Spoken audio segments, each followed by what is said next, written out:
Bienvenue sur le podcast Apprendre le dessin, le podcast qui vous dévoile les secrets des plus grands artistes. Parce que le talent, ça s'apprend.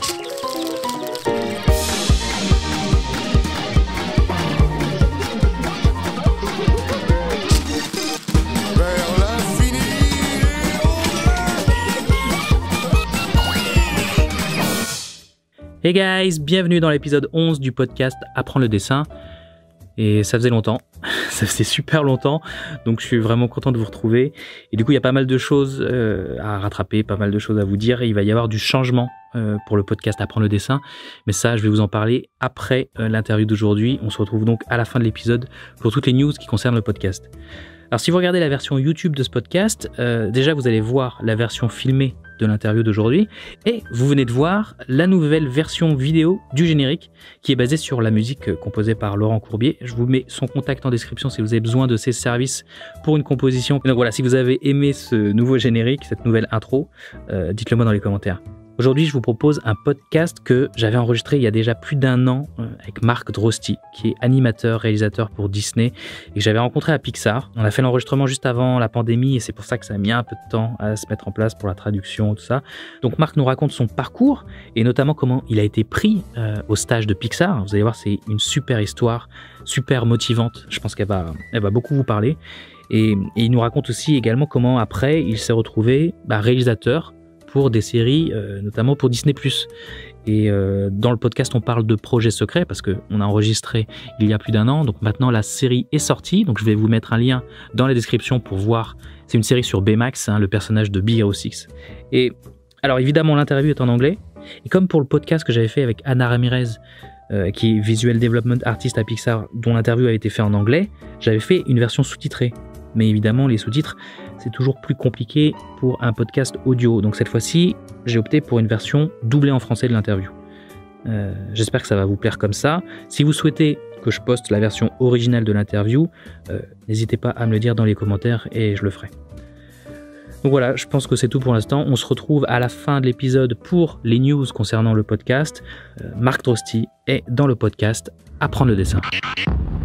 Hey Marc. Hey Johan, comment ça va? Super, et toi? Bien, je profite tranquillement de mon dimanche après-midi en regardant le pont du Golden Gate. Merci beaucoup de venir dans le podcast. Oh, merci de me recevoir, c'est génial. Ce n'est pas seulement fun de reparler avec toi, mais ça concerne les choses qu'on aime, donc... Ouais, d'ailleurs, est-ce que tu continues à dessiner? Oui, je continue. Pas autant qu'avant, mais je continue à dessiner. Donc on va parler de ça et de ta carrière pro, mais j'aimerais commencer par te poser une question sur ton enfance. Est-ce que tu peux nous dire où est-ce que tu es né et plus généralement comment le dessin et peut-être l'animation sont arrivés dans ta vie? Donc en fait, je suis née dans l'Indiana, aux États-Unis, mais j'ai très rapidement déménagé dans le Michigan. C'est là que j'ai grandi, c'est de là que je me sens vraiment originaire, et tout le monde m'associe avec le Michigan parce que j'en ai parlé à tout le monde. Mais je n'arrive pas à me rappeler d'une époque où je ne dessinais pas. Ça a été la première chose que j'ai aimé faire. J'ai toujours un peu vécu dans ma tête et j'ai toujours aimé les images parce que je pouvais les modeler comme je le souhaitais. Ce que je faisais, c'était jouer avec mes figurines, souvent des personnages de Star Wars ou autres. Et après, en grandissant, je les ai dessinés sous forme de BD. Mais j'ai toujours dessiné, même à l'école, j'ai eu des soucis avec ça. Ah ouais? Oui, à la base, je voulais être animateur 2D. Quand tu as grandi dans les années 90, tu voyais des films comme Le Roi Lion, mais je crois que ça a été surtout les séries TV qui me parlaient le plus. Au tout début, c'était les séries TV comme Darkwing Duck. Tu connais? J'essaie de traduire ce que ça devait être le titre français. Tu peux le répéter? Est-ce que c'était un canard masqué? Oui, un masque violet. Oui, je vois ce que c'est. Et c'est quoi en français? Je peux chercher rapidement sur Google si tu veux. Darkwing Duck, ça s'appelle Mr. Mask en français. Ça s'appelle comment? Mr. Mask. Mr. Mask. Mr. Mask.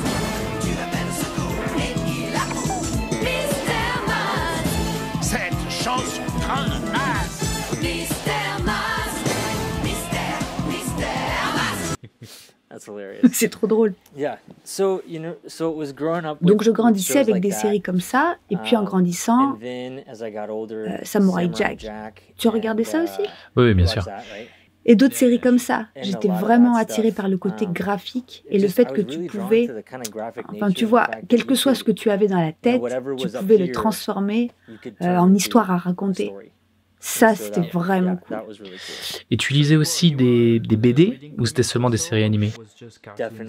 Oui, absolument. D'ailleurs aussi, les vieux cartoons m'ont beaucoup apporté. Mon papy, mon grand-père, il adorait Bugs Bunny. Donc oui, je devrais mentionner ça d'abord. Il y avait les séries TV Disney des années 90, mais en grandissant, c'était surtout les vieux cartoons de Warner Bros. C'était tous les Daffy Duck, Bugs Bunny, Chuck Jones. le Diable de Tasmanie, tous ces cartoons, et il rigolait tellement fort quand il regardait ça, il les trouvait hilarants. Et c'est comme ça qu'a commencé mon amour pour les cartoons, et puis après avec les BD. J'ai toujours pensé que Spider-Man était cool. Quand j'ai eu 13-14 ans, ils ont sorti The Ultimate Spider-Man, et je me suis pris ça. J'avais l'âge qu'il fallait. Je pouvais me voir dans Peter Parker. J'ai aimé tout ce que ça représentait. Donc j'ai lu des tonnes de Spider-Man, mais aussi ce qu'il y avait autour, Calvin et Hobbes. Vous connaissez ça en France? Oui, bien sûr. Calvin et Hobbes, j'ai commencé à lire ça à l'école primaire. C'était parmi mes premières BD. En y repensant, je crois que je ne comprenais pas la moitié, car ils sont très philosophiques.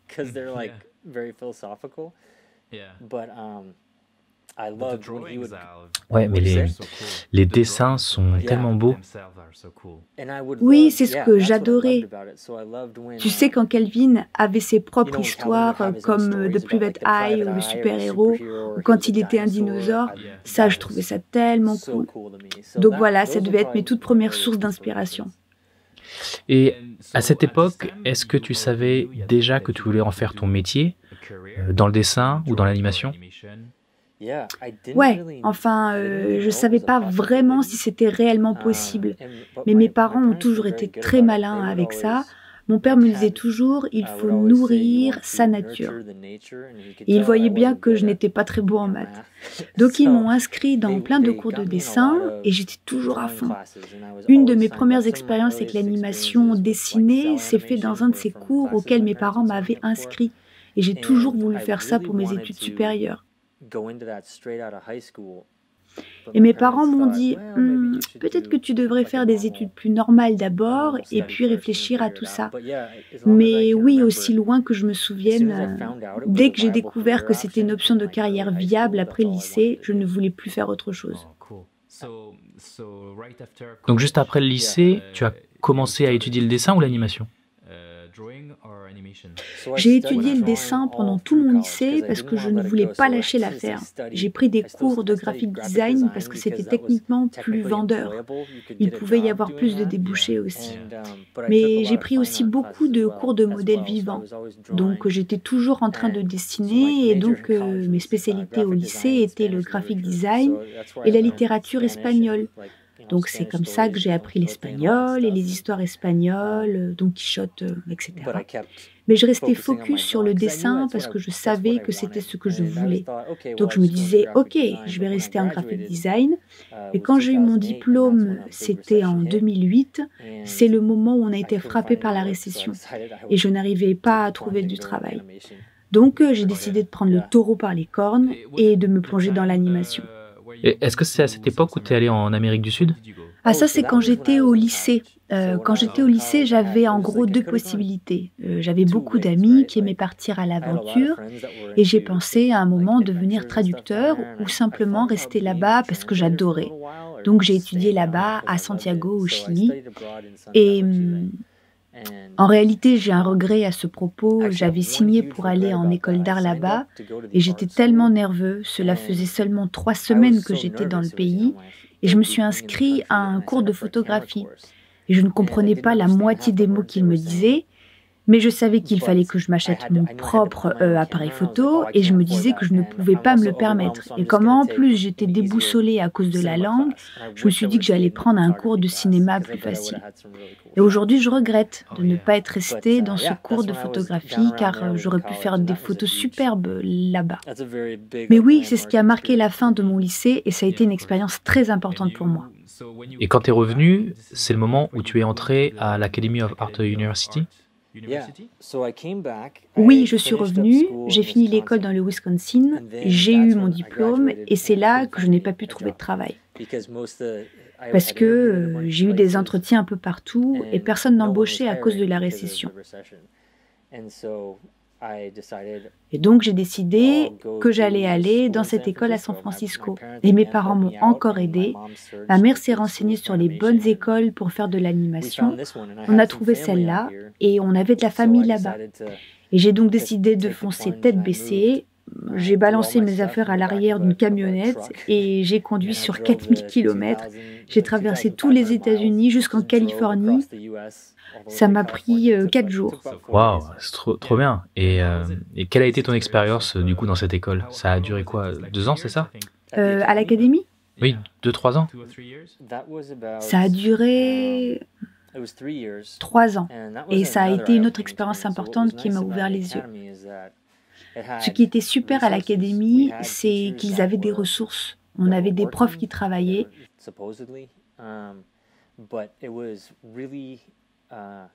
Et c'était vraiment plein. Les classes étaient bondées parce que c'est une école à but non lucratif. Ils essayaient d'attirer le plus d'élèves possible, mais il y avait de très bons ordinateurs. Le travail de certains élèves était vraiment excellent. Et j'ai rencontré plein de gens super. J'ai rencontré Andrew Gonzalez. Tu te rappelles de lui? Oui, bien sûr. T'es toujours en contact avec lui? Oh oui, on était ensemble hier soir dans la rue, on a joué au flipper. Super.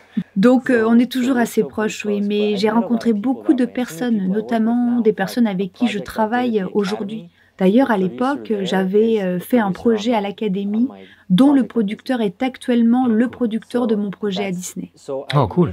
Donc, je me suis fait beaucoup de connexions. Mais la plupart des choses que j'ai apprises en animation, c'est quand j'allais au workshop en dehors de l'académie. Ils étaient souvent animés par Michael Makarevich. Tu te rappelles de Mike? Bien sûr.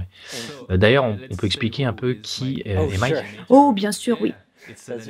Donc Michael Makarevich est un animateur à Pixar, il est un des meilleurs, il a été mon mentor personnel et celui de beaucoup de gens. Il dirige un workshop qui s'appelle The Animation Collaborative, qui se trouve être dans la même rue juste en face de Pixar. Tu y as déjà été? Oui, j'avais visité les locaux, mais il n'y avait pas de cours quand j'y étais allé.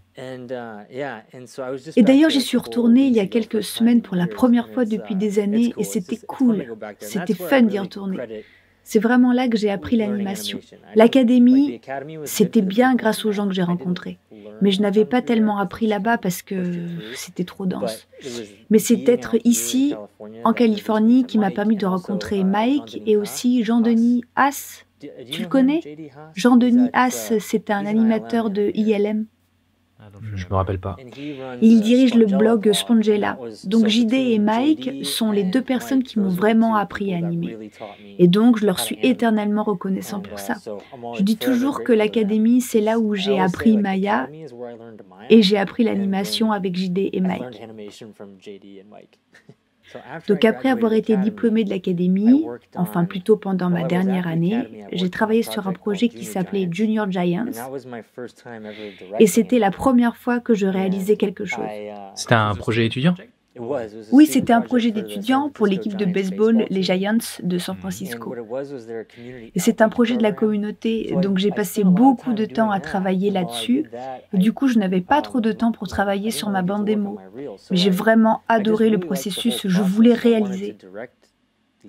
Donc, tu as toujours plus ou moins voulu être réalisateur. Tu voulais raconter des histoires. Oui, j'ai toujours aimé ça. J'ai toujours été un peu embarrassée de l'admettre parce que je voulais être de ces personnes qui font de l'art pour l'art. Et je le fais, mais j'adore tout le processus de création. Partir de mots sur une page, puis de dessins sur un storyboard, puis mettre quelque chose dans l'ordinateur, puis le fait de monter et le sortir. J'adorais tout ce cheminement. C'est pour ça que j'ai fait ce projet pour les Giants à l'Académie et j'ai fait mon propre court-métrage en plus qui était plus court, environ 2 minutes. Et c'était bien, c'était un bon entraînement. L'animation n'était pas ouf. Et puis quand j'ai eu mon diplôme, j'ai encore eu du mal à trouver du boulot. Et comme tu le sais, le marché de l'industrie de l'animation est assez compétitif. Mais tu pensais déjà à Pixar à ce moment-là? Oh oui, donc je reviens un peu en arrière. J'ai toujours voulu travailler à Pixar. L'année où j'ai eu mon bac, dans le Wisconsin, j'ai travaillé dans le graphic design en freelance. Et un ami de mon père qui... En fait, je jouais beaucoup au hockey sur glace quand j'étais plus jeune et on jouait souvent ensemble. Et en fait, c'est lui qui m'a donné mon premier job. Je bossais pour Pepsi. Je faisais du marketing de base pour eux, les flyers que tu peux trouver dans les campus universitaires, tu vois. Mais ça me rapportait assez d'argent. Et j'ai pu faire ça alors que j'habitais encore chez mes parents. Et j'avais un livre sur Pixar. Je travaillais sur la table de cuisine de ma mère. Et il est rentré dans la cuisine, il regarde le livre et il dit tu devrais aller travailler pour eux. Et j'étais là, bah oui, bien sûr, il y a une grande chance. Mais je voulais vraiment. Toy Story puis Les Indestructibles ont été des inspirations énormes pour moi. Et j'ai gardé cette idée dans ma tête. Enfin, ce qui s'est vraiment passé, c'est que j'avais essayé de créer une boîte de t-shirts et le gars avec qui je travaillais à cette époque n'était pas aussi impliqué que moi. Il avait 4 ans, il était 4 ans plus âgé que moi, il vivait à Grand Rapids dans le Michigan et je l'ai regardé et je me suis dit, dans 4 ans j'aurai ton âge et je pourrais travailler à Pixar d'ici là. Donc, je vais peut-être plutôt aller en Californie et essayer de faire ça. Tout ce que j'ai fait, je l'ai fait en ayant Pixar en arrière-pensée. C'était le but. J'ai visé aussi haut que j'ai pu. Je ne voulais rien d'autre. Tu ne voulais pas aller à Disney, DreamWorks? Non, enfin, bien sûr que j'aurais saisi ces opportunités si j'avais été assez chanceux pour les avoir. Mais Pixar, c'était ton but ultime. Oui, c'est ce que je voulais, parce que j'adore les films. J'aimais les films de DreamWorks aussi, tu sais. J'ai aimé Shrek, j'ai adoré Kung Fu Panda. Disney était un peu en dehors de mon radar à l'époque, donc ça devait être 2012. Et je crois que Réponse était sortie l'année précédente où j'ai eu mon diplôme. Et c'était donc le moment où Disney commençait à remonter la pente. Les gens n'étaient pas forcément intéressés par Disney à cette époque. Non, c'est drôle, les gens avaient presque oublié Disney. Non, parce que leur film en images de synthèse n'était pas très bon à l'époque. Non, et je crois que La Princesse et la Grenouille était sortie l'année précédente et s'était crashé au box-office. Donc les artistes en devenir s'étaient un peu détournés de Disney. Pixar était the place to be. Et on avait de la chance d'avoir à l'Académie des professeurs qui travaillaient à Pixar ou qui avaient déjà travaillé à Pixar. Mais oui, j'ai toujours voulu aller à Pixar. Je n'ai jamais pensé que j'y arriverais. Par contre, c'est toute la différence. T'as jamais cru que c'était possible? Non, j'y croyais pas. Parce que à l'école, je n'ai jamais été le meilleur. Il y avait toujours eu des gens qui étaient très très bons, beaucoup de filles. Des filles et des garçons. Mais il y avait des gens qui étaient tellement loin devant moi. Ils avaient commencé des années avant moi. Quand j'étais encore au lycée, ils étudiaient déjà l'animation pour eux-mêmes. Donc j'ai toujours pensé que j'étais en retard. Et quand j'ai rencontré Mike, c'est le moment où les choses ont commencé à s'enclencher. Donc, quand je suis sortie de l'école, je ne pouvais pas trouver de travail, comme je te l'ai dit. Mais j'avais 3 jobs simultanément. Je travaillais le matin, c'était un contrat pour le gouvernement pour construire des simulateurs de vol en 3D, ce qui a l'air très stylé comme ça, mais en fait, ça l'était pas du tout. Vraiment? C'était une version améliorée de... Imagine Google Maps, et je cliquais là où il y avait des arbres. Et je devais planter des arbres et des immeubles. Et comme on travaillait pour le compte du gouvernement, on n'avait pas le droit de parler, sauf quand on faisait une pause. On n'avait qu'une pause de 15 minutes et 5 heures de... Pardon, on avait une pause de 15 minutes toutes les 5 heures et tu pouvais l'utiliser pour déjeuner. Je me sentais misérable à ce moment-là parce que je me disais, mon Dieu, j'ai déménagé jusqu'en Californie et c'est là que j'ai atterri. Et donc, tu es resté là-bas combien de temps? J'y suis restée pendant 8 mois, mais quand je travaillais là-bas le matin, je travaillais aussi l'après-midi pour m'occuper d'enfants après l'école. Des enfants d'école primaire. Je crois que c'est ça qui m'a aidée à ne pas perdre les pédales parce que j'étais collée à ma chaise tous les matins et l'après-midi, je devais courir après les enfants, jouer au ballon avec eux, au baseball. Et là, après tout ça, j'allais assister au cours du soir de l'animation collaborative. Et si je ne pouvais pas assister au cours parce qu'il était plein, je me portais volontaire pour aider Mike. Donc, je l'aidais à installer du matériel, avec d'autres évidemment. Andrew faisait la même chose. Donc je l'aidais parce qu'il commençait à peine à enseigner à l'animation collaborative à cette époque. Et il me donnait son avis sur mes animations quand il avait le temps. Ça me permettait de rester dans les parages et je me suis bougé le cul comme ça pendant 1 an. Je me réveillais, j'allais travailler à 7 heures, je rentrais à 19 heures à la maison, animer jusqu'à ce que je tombe de sommeil. Me réveiller le lendemain pour recommencer. Et j'ai coupé toutes mes autres activités cette année-là. C'était, j'allais y arriver ou pas. C'était mon one-shot. Et c'est à la fin de cette année que j'ai eu le stage à Pixar. Peut-être que tu pensais ne pas être assez bon pour le stage, et peut-être que tu étais celui qui le voulait le plus. Oui, j'imagine que ça se mérite. C'est la différence. Oui, je le voulais vraiment.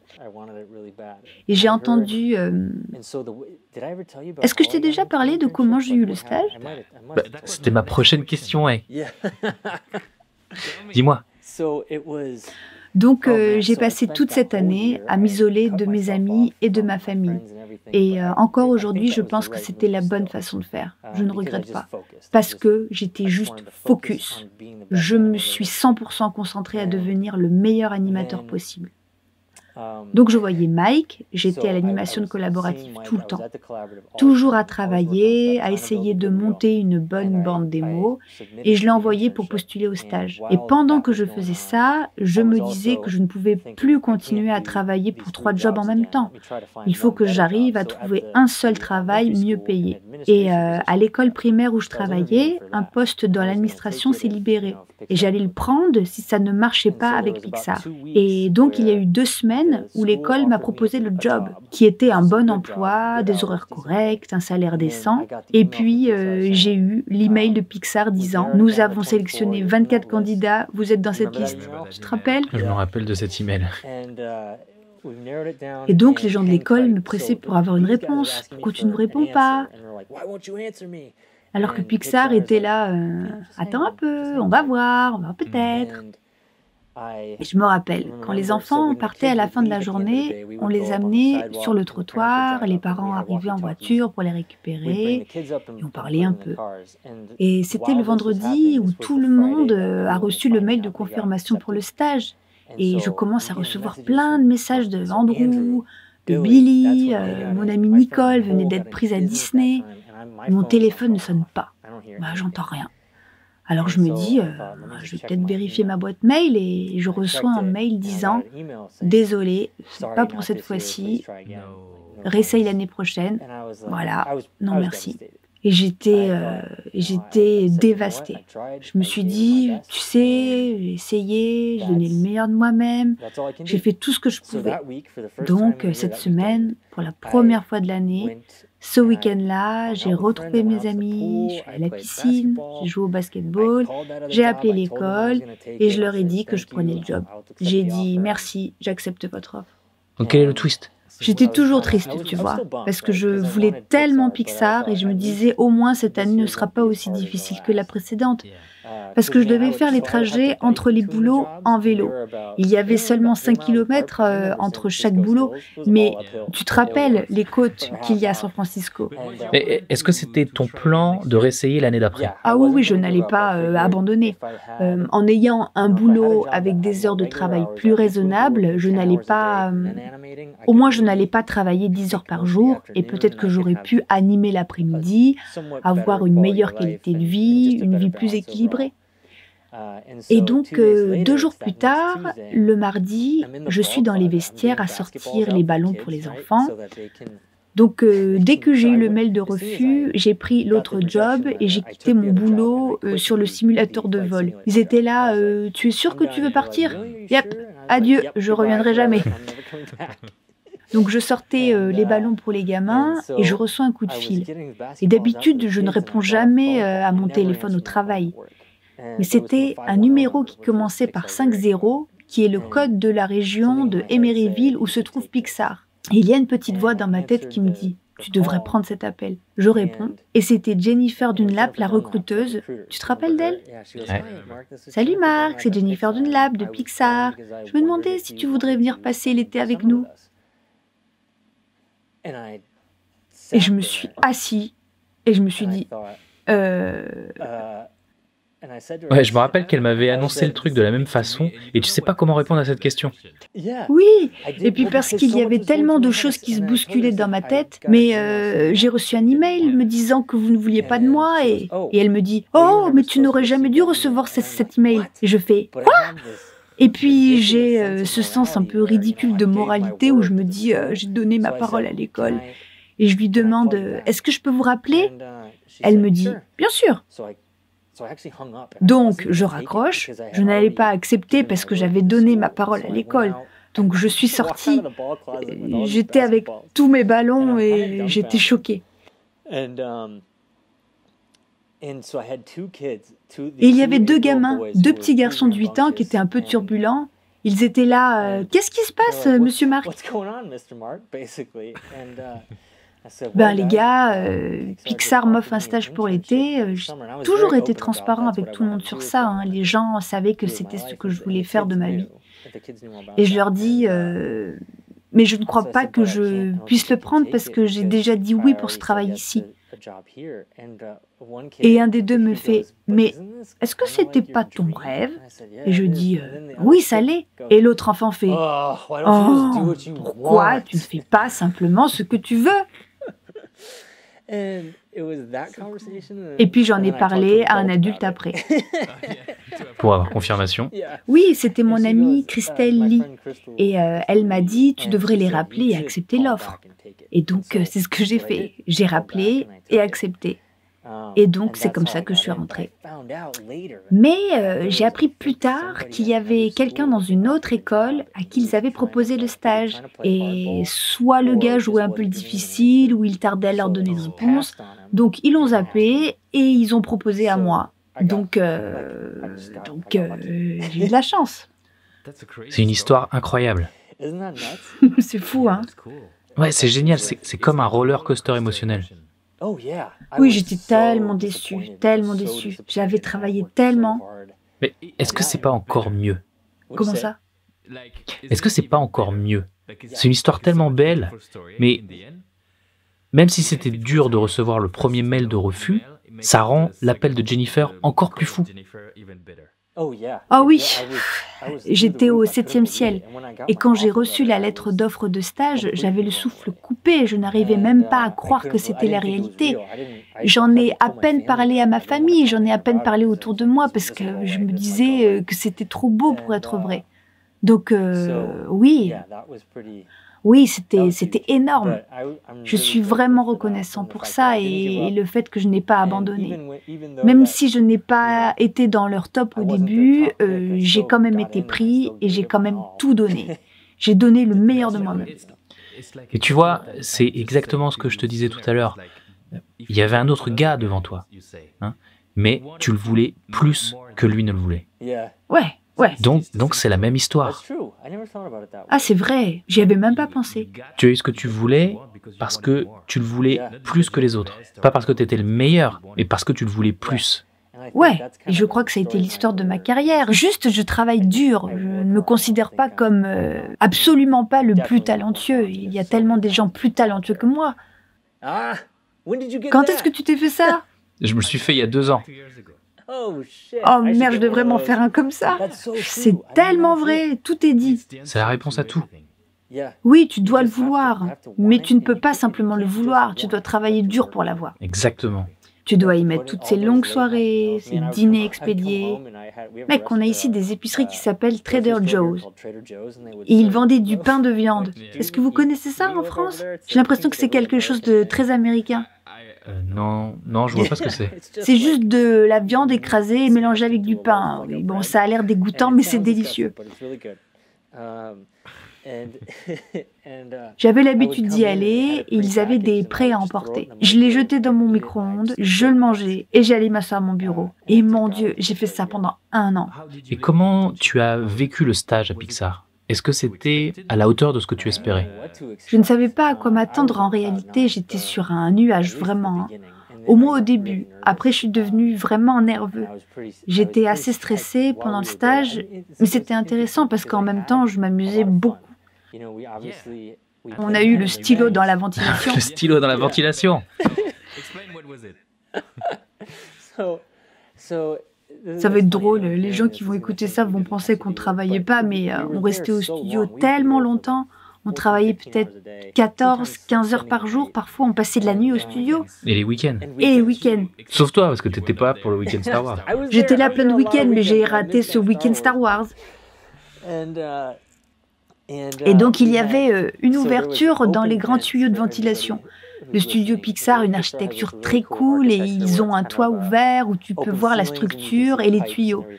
Et un des tuyaux de ventilation avait une ouverture vers le bas. C'est un style un peu New Age. Et c'était juste un trou dans un tuyau. Et donc, on essayait de lancer nos stylos dans le tuyau. Et toi, je crois que tu étais vraiment le meilleur. J'ai gagné le tournoi. J'étais le premier à lancer le stylo dans le tuyau. Non, parce que tu es arrivé avec la technique du lancer en cuillère. Ah ouais. Mais c'est une technique de lancer française. On essayait tous de lancer comme on lance des fléchettes et t'es arrivé et boum. Et je me rappelle encore parce que ça devait être un vendredi parce que tu portais ton fez. Tu te rappelles de ça? Et tu avais ta chemise hawaïenne aussi. Et donc oui, tu l'as jeté dans le trou et je me rappelle tout le monde avait crié. Et tu te rappelles, c'est le moment où nos mentors, Steve Mason et Dan Nguyen, sont entrés dans la salle. Ah oui? Oui, ils sont entrés dans la salle et je lance le stylo dans le tuyau. Et c'était miraculeux. C'est parfait. C'était génial. Et si ça se trouve, le stylo est toujours dedans à l'heure où on parle. Si personne ne l'a sorti. Il doit être là. Et donc il y a une partie de nous qui est encore à Pixar et qui restera là-bas pour toujours. On a laissé ce stylo. Je crois que c'est une salle de réunion maintenant, la dernière fois que j'y étais allée. Ouais, donc c'était super. Et donc tu disais que nous avions des déguisements le vendredi. Oui. Est-ce qu'on a le droit de parler de ça? On avait des déguisements qu'on était obligés de porter tous les vendredis. Tous les vendredis, oui. Oui, en fait, le déguisement représentait tous les clichés de Pixar. Donc, on avait tous une chemise hawaïenne, on avait notre fez, qui est un chapeau turc, on avait des trottinettes Luxo. Ouais, on avait aussi le bol de céréales et la grosse cuillère. Oui, et on attachait ça à notre ceinture. C'était fun, mec. C'était vraiment super. Et ils avaient fait des images de nous tous sur des paquets de céréales. Tu te rappelles de ça? Ah oui! Dan et Steve avaient fait ça pour nous. C'était trop cool. Et est-ce que tu te rappelles du bouton de secours? Oui, je me rappelle du bouton de secours. Je me rappelle quand Danny n'en pouvait plus. Il avait dû appuyer dessus. Il était plus stressé que toi. C'est vrai. Je veux dire, on était dans cet endroit et on apprenait des meilleurs. Il y avait des gens qui avaient travaillé sur Le Roi Lion, sur Dingo et Max, sans compter tous les films de Pixar. Tous ces films avec lesquels on a grandi. Et j'ai plus appris pendant cette période de 4 mois que pendant toutes mes études. Pareil pour moi. Tu apprends des meilleurs. On parle de personnes qui vivent l'animation du réveil au coucher. Et bien qu'on se soit beaucoup amusé, on attendait de nous un travail de haut niveau. Tous les animateurs nous soutenaient beaucoup, je me rappelle. Je me rappelle de Dave Mullins qui était venu voir ce qu'on faisait. Il m'a donné des conseils que j'ai gardés sur mon ordi jusqu'à ce que je parte. C'était à propos du phrasing, tu vois. passer de A à B, parce que mes animes pouvaient parfois être un peu flottantes sans trop rentrer dans les détails techniques. Et il me disait, tu dois choisir tes phrases. Tu fais la phrase A, puis tu passes à la phrase B. Et ça a été une grande révélation pour moi, ça m'a beaucoup aidé. Et c'était vraiment génial. Je suis vraiment reconnaissante de cette expérience. Je veux dire, tu l'es ou sinon, tu as aimé. Ah oui, j'ai adoré. Je pense qu'on a eu à peu près la même expérience. Peut-être que j'étais un peu moins stressé que toi. À ce moment-là, on ne savait pas encore qu'on allait être embauché. Donc, est-ce que tu as pensé qu'il y avait une sorte de compétition entre nous? Parce qu'on se disait qu'ils n'allaient pas embaucher tout le monde, on était beaucoup. Oui, on était 12. Mais c'est parce que je le voulais tellement. Je me disais que je n'aurais pas une autre chance. Je ne voulais pas la laisser passer. Je voulais montrer, et parce que j'ai eu ce mail de refus, tu vois, donc j'ai été refusée avant d'être acceptée, et j'ai toujours eu ça à l'esprit. Et c'est mieux dans cet ordre. Oui, oui, c'est mieux dans cet ordre.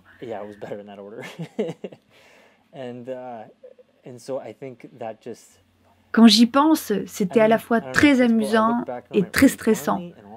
Mais c'était ce que je voulais. Enfin, c'était vraiment positif globalement. Et qui était ton mentor?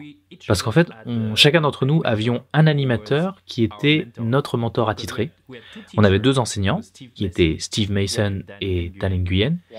Et chacun de nous avions un mentor en plus. Mon mentor, c'était Jean-Claude Tran. Qui était ton mentor? Marc Harris. On est toujours en contact. Cool. Et c'était comment de travailler avec lui? J'ai adoré travailler avec Marc. Je pense que c'était la personne parfaite avec qui je pouvais être. Il est très analytique et il sait. Il a une méthode pour tout ce qu'il fait. Il trouve des solutions. Et ce n'est pas seulement sur les bases de l'animation, comme le posing, timing, space. Il a l'œil pour le spacing. Il pouvait déceler si mon spacing était off à l'autre bout de la salle, je te jure. Mais aussi pour les idées. Il était très doué pour m'expliquer ses idées. Ça pouvait se voir qu'il aimait beaucoup enseigner. Je sais qu'il avait enseigné à l'académie. Donc oui, j'ai appris beaucoup de lui. J'étais vraiment reconnaissant de l'avoir comme mentor. Je trouvais qu'on allait très bien ensemble. Parce que je ne suis pas aussi analytique. J'ai dû apprendre à penser l'animation de cette façon. Surtout en ce qui concerne les courbes. Mon Dieu, c'est un vrai maître des courbes, du graph editor et tout ça. Tu sais qu'ils le sont tous, mais bon. Et comment tu as vécu notre dernier jour? Le jour... Quand on a été viré? Non, juste avant ça.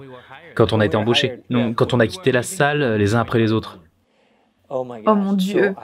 Alors pour le contexte, je ne sais pas si tu en as parlé de ça sur ton podcast avant. C'était un vendredi, c'est sorti complètement de nulle part. Il nous restait encore 3 semaines à faire pour le stage. Et je me rappelle plus si c'était Dan ou Steve, mais je crois qu'ils ont appelé Andrew en premier.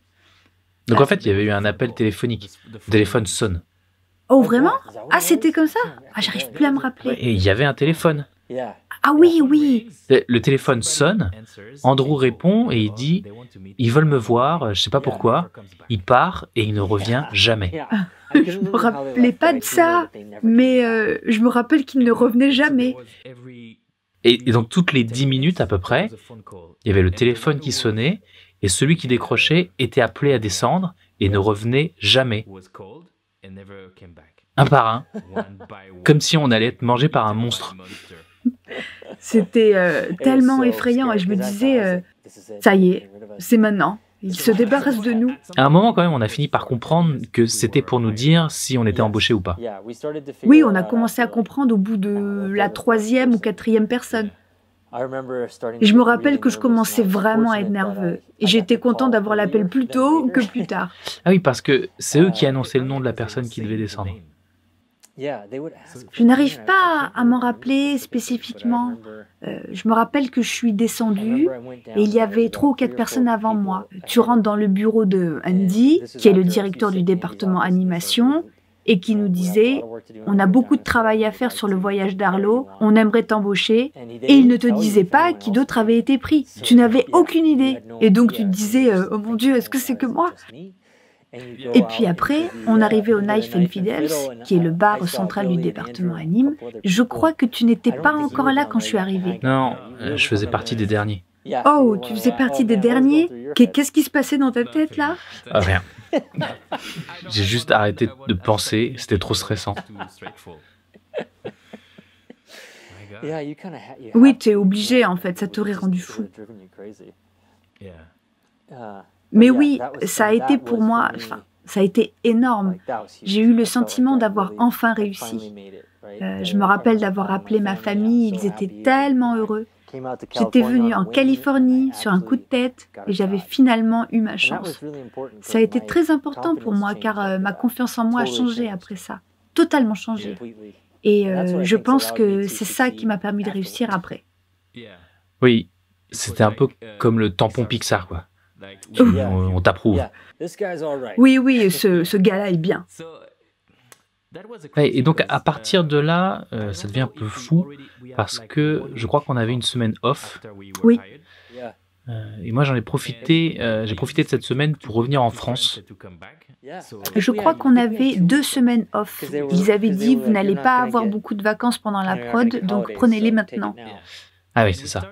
Et on a commencé à bosser sur le voyage d'Arlo. Oui. Et au final, on n'avait même pas fini le stage. Non, effectivement, notre stage a été écourté. Et on a commencé à travailler sur le film. Oui, et tu te rappelles de ton premier test avec il s'appelait Jacob à l'époque, mais ton premier plan avec Arlo? Oui, je me rappelle, celui où il était en train de manger des feuilles sur l'arbre, je crois. Ah oui, je me rappelle. C'était le moment, je ne sais pas si tu as ressenti la même chose, je me suis dit, oh, je peux enfin respirer un peu, m'amuser à animer. Donc j'en avais fait un avec Arlo qui suit un papillon et se faisait presque un nœud autour du cou. Et je me rappelle que je me suis dit, peut-être que je suis capable de le faire maintenant. Et est-ce que tu te rappelles de notre première projection du voyage d'Arlo? Quand on a vu l'animatique en storyboard? Ouais. Oui, qu'est-ce que tu en as pensé? Parce que c'était très différent de ce qu'est devenu le film au final. Oui, c'était très très différent. J'étais déjà hallucinée de me retrouver à une projection du prochain Pixar. Je me rappelle que quelqu'un m'avait demandé mon avis à la fin et je n'avais rien dit parce que je ne me sentais pas de dire quelque chose. Mais il y avait des choses que j'aimais beaucoup dans cette version. Il y avait des méchants insectes et il y avait une tribu de gens. Il y avait beaucoup d'humains. Comment tu as réagi quand nous avons été obligés de partir de Pixar? Quand on a été licencié? Ouais. J'étais dévastée. J'étais tellement triste. On était si près du but. Mais c'est une très bonne leçon parce que ça nous a appris que c'est comme ça que marche notre industrie. Je suis content d'avoir appris cette leçon assez tôt dans ma carrière et rien n'est permanent. Les coups durs arrivent et repartent. Et aussi décevant que ça a été très bien d'avoir cet idéal de passer le reste de ma vie à Pixar, le voir briser, parce que ça m'a libérée pour faire d'autres choses. Ouais, c'est la bonne façon de voir les choses. C'est en parlant à Kevin O'Hara que j'en suis arrivée là. Il m'a raconté quand il a été viré de DreamWorks et d'autres studios également. Il m'a dit, ça fait partie du jeu, c'est nul. Mais ça fait partie du jeu, donc c'est bon à savoir. Et ça n'a pas vraiment affecté mon estime de moi, tu sais, parce qu'après tout, on a tous été licenciés en même temps. Et puis en plus, après, tu as pu travailler comme réalisateur, c'est ça? Oui, donc c'est là que j'ai commencé à bosser à Telltale Games et j'ai été embauchée pour faire des animatiques de jeux vidéo. Mais ça a bien pris 8 mois avant que je ne retrouve du boulot. Je commençais à être un peu déprimée encore. Je suis retournée à mon ancienne école primaire pour voir si je ne pouvais pas reprendre un boulot avec eux. Et puis Telltale m'a appelée, donc j'ai encore dû les laisser tomber une seconde fois. Voilà, je suis arrivée à Telltale pour faire des animatiques et c'est là que j'ai pu commencer à amener toutes mes compétences en caméra, en montage, toutes ces choses que j'adorais et qui faisaient que je voulais devenir réalisateur. Mon premier épisode a été un épisode de la saison 2 de Walking Dead, puis je suis passée sur Game of Thrones. Et c'est le moment où... C'est là où je me suis finalement épanouie, je crois. J'avais la confiance en moi que je m'étais forgée à Pixar, je ne pensais plus que j'étais inutile.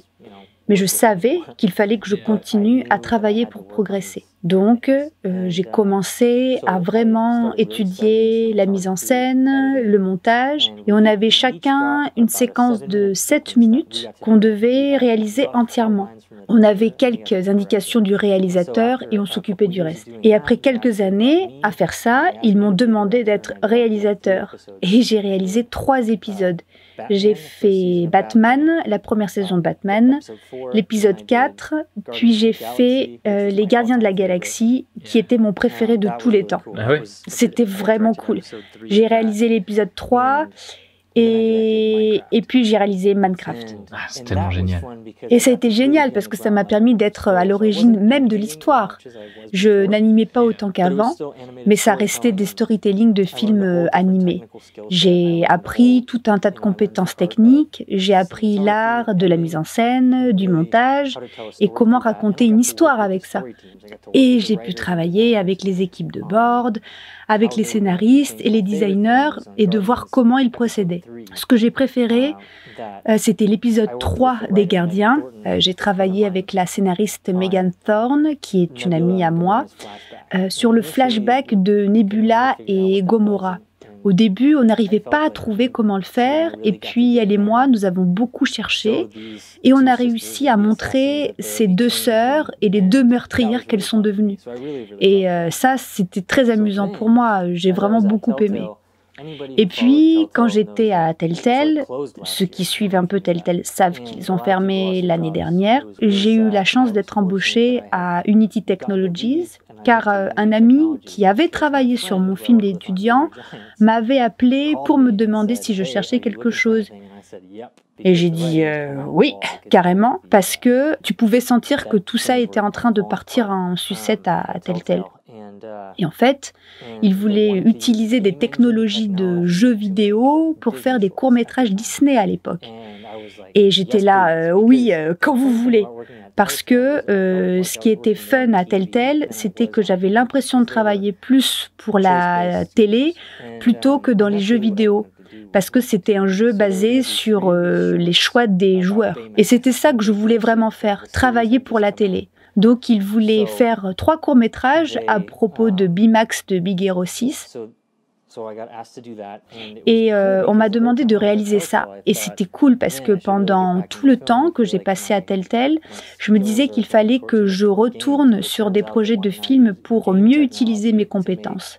Mais maintenant, ils voulaient utiliser la technologie des jeux vidéo pour faire une série d'animation. Et donc, ça a été une grosse opportunité pour moi. Simon Smith avait réalisé B-Movie et Les Pingouins de Madagascar, et il était notre superviseur sur ses cours. J'ai beaucoup appris de lui, encore sur la mise en scène, le montage, et en utilisant la technologie d'Unity comme nouvel outil. C'était difficile, mais très amusant. J'avais toujours envie de retourner sur Maya pour animer et je me suis dit, on anime sur Maya depuis 25-30 ans. Il y a d'autres choses à faire, d'autres technologies comme la réalité virtuelle qui arrivent. Et c'était une super façon d'utiliser une technologie émergente et continuer à raconter des histoires, qui est ce que j'ai toujours voulu faire. Et est-ce que tu te rappelles de... En fait, ça me fait penser à une conversation qu'on avait eue avec Mark Andrews, le réalisateur de Rebelle, quand on avait pris notre petit-déj avec lui à Pixar. Oui, oui, oui. Oui, oui, je me rappelle très bien, je vois exactement de quoi tu parles. Et il nous avait parlé de ça. Il nous avait parlé du fait qu'un jour, il y aurait des caméras dans un environnement virtuel et on mettrait en scène comme si on était à l'intérieur de l'environnement virtuel. Et je me rappelle penser, quoi? Et je me rappelle qu'il nous disait, on n'a pas besoin de storyboard, oubliez les storyboards, on fera les cadrages directement dans l'ordinateur. Et c'est ce que je fais maintenant.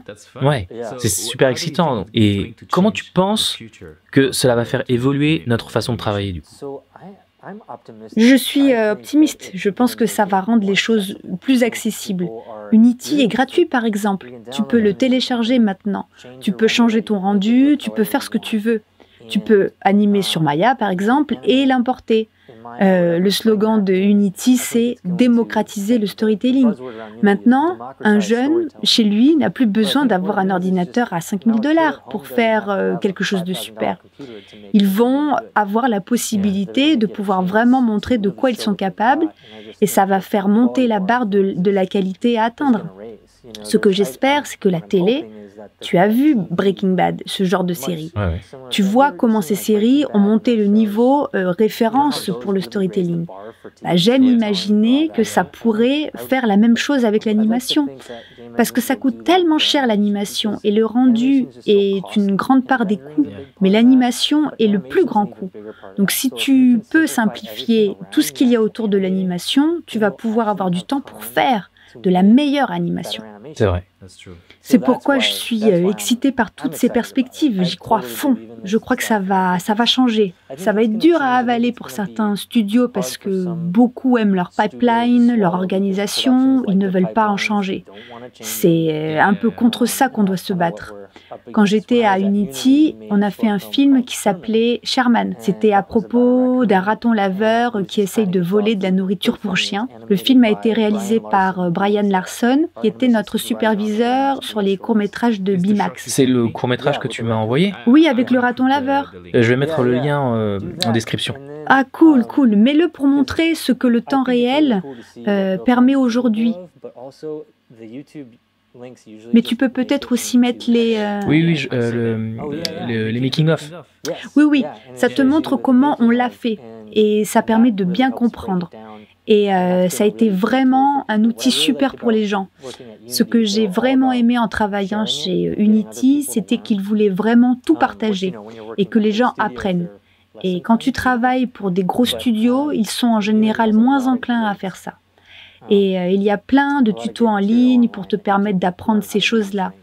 Et quand on a fait ça, on a pu être sélectionné à Annecy. Ce n'était pas dans la sélection officielle, mais on a pu le montrer. Et les gens nous posaient des questions sur le procédé. Notre principal focus, c'était le shader, de la fourrure et tout ce qui concernait les effets visuels. La fourrure du raton laveur et les FX d'eau en temps réel étaient ce sur quoi on insistait le plus. Et Brian, il racontait des histoires super drôles, c'était vraiment un animateur brillant. Et c'est lui qui est arrivé avec l'histoire pour ce court-métrage. C'est cool. Ouais. Donc mec, on va conclure.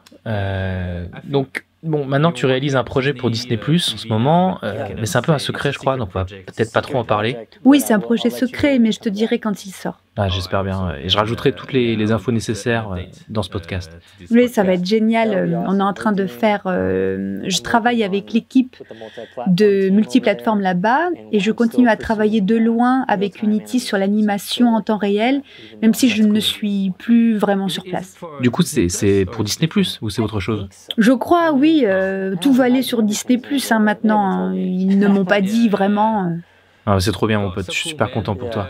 Peut-être une dernière chose, pourrais-tu donner un conseil pour les étudiants qui nous écoutent et qui voudraient faire carrière dans l'animation? Voilà, quel serait ton conseil? Ne jamais arrêter. Peu importe le nombre de fois où on te dit non, combien de portes se ferment. N'abandonne jamais. Juste continue à travailler et continue à regarder ce qui se fait de mieux. Et si ton travail n'est pas encore à ce niveau, continue à travailler jusqu'à ce que ce soit le cas. Et trouve des gens qui peuvent t'aider. Tu ne peux pas le faire tout seul. Oui, tu as besoin de mentors, tu as besoin de gens pour te guider. Je n'aurais jamais réussi à être là où j'en suis aujourd'hui sans mes amis comme toi, Mike Makarevich, les gens qui renversent les choses en fait. Assure-toi d'être en position pour pouvoir être aidé. Personne n'est une île isolée, tu ne peux pas t'en sortir tout seul. Donc voilà mes 2 conseils, n'y va pas seul et n'abandonne jamais. C'est un excellent conseil. Merci beaucoup, mon pote. Je crois que tu dois y aller, là. Oui, malheureusement, j'aurais pu rester parler avec toi encore pendant 2 heures. C'était génial de se reparler, ça faisait super longtemps. Oui, ça faisait longtemps, on devrait faire ça plus souvent. Mais juste pour le fun, en fait. Ouais. Donc, encore merci, mon ami, et on se revoit très bientôt.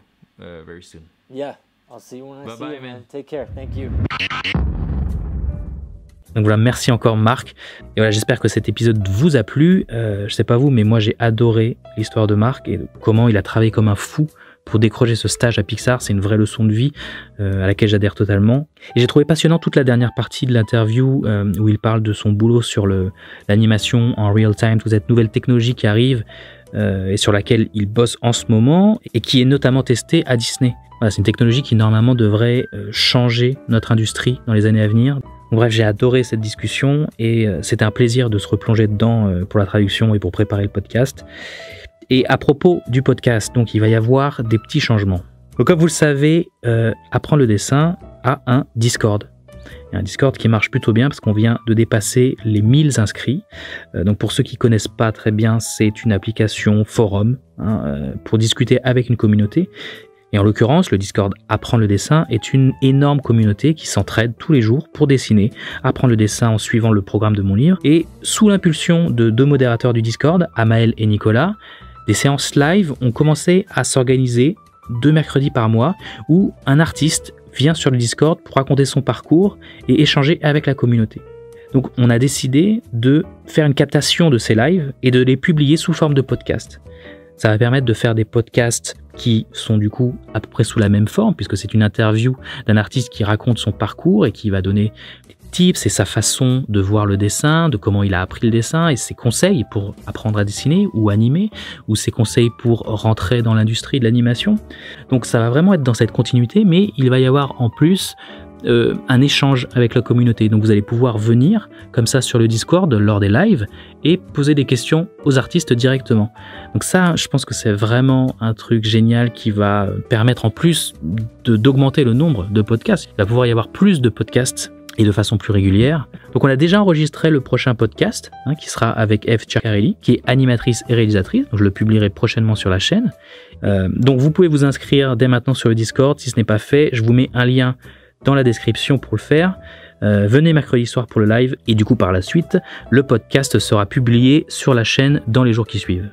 Donc voilà, je crois que c'est bon. Merci à vous d'avoir écouté cet épisode. Je suis assez excité que les podcasts reprennent après autant d'absence et je pense que ça va être un nouveau podcast qui va être du coup beaucoup plus régulier grâce à Amel et Nicolas. Donc merci à eux et merci à toute la communauté du Discord Apprendre le dessin. C'est aussi grâce à vous que les podcasts vont pouvoir reprendre sous cette forme. Si vous voulez soutenir le podcast Apprendre le dessin, n'oubliez pas de lui donner une bonne note et un commentaire sur votre plateforme d'écoute parce que ça aide beaucoup le podcast à se faire connaître. Le podcast Apprendre le dessin est disponible sur iTunes ou Apple Podcast, Spotify, Deezer, Google Podcast, Podcast Addict, SoundCloud et toutes les plateformes de podcast en gros. Et bien sûr, il y a la version vidéo sur YouTube. On se retrouve donc au prochain épisode. Bon courage pour ceux qui sont confinés ou en couvre-feu. Des bisous. Ciao. Merci d'avoir écouté le podcast Apprendre le dessin du blog apprendreledessin.com. That's all, folks.